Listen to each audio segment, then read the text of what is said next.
It shouldn't be about money. Those words, or variations of those words, are routinely abused by ignorant individuals, especially in light of certain recent policy changes YouTube has made. Yet when you actually deconstruct the meaning of that phrase from an informed and nuanced perspective, you find there is in fact some truth to it.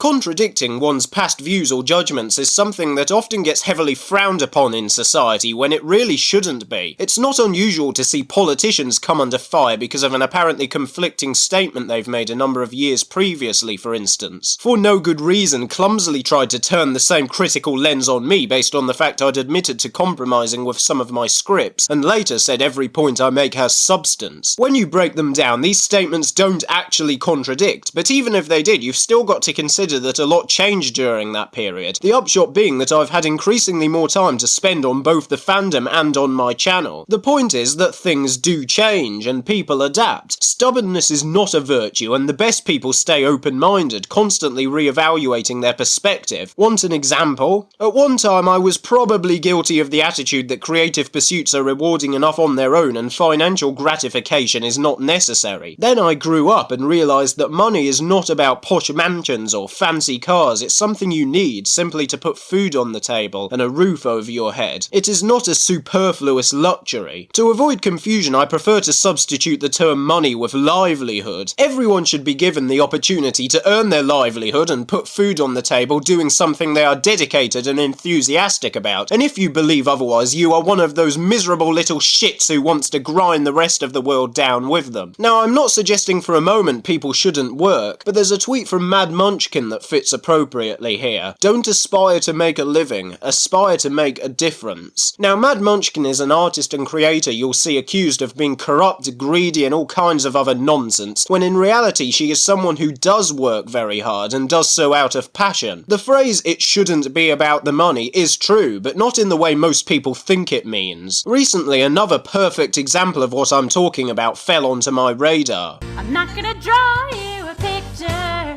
'cause you asked for it, 'cause you need one. You see, I'm not gonna draw you a picture, 'cause you tell me it's make or break in this.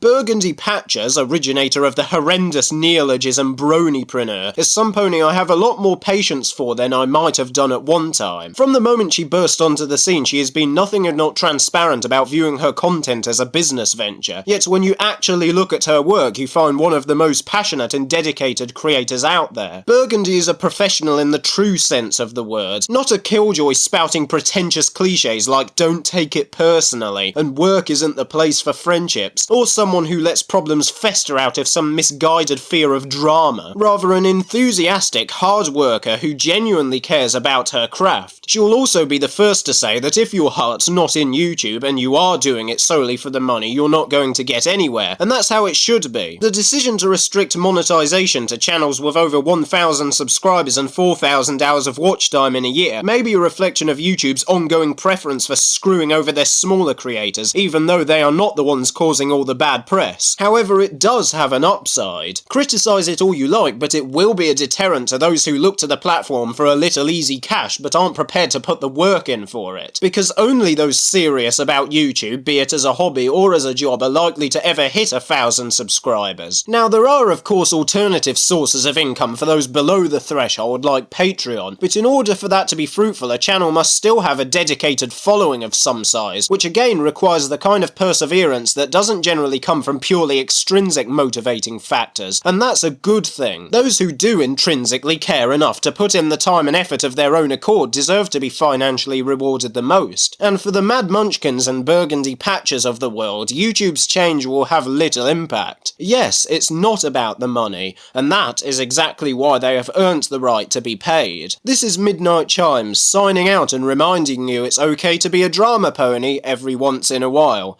Just don't make it the focus of your whole channel though, that isn't good. Also, don't forget to subscribe and follow me on Twitter.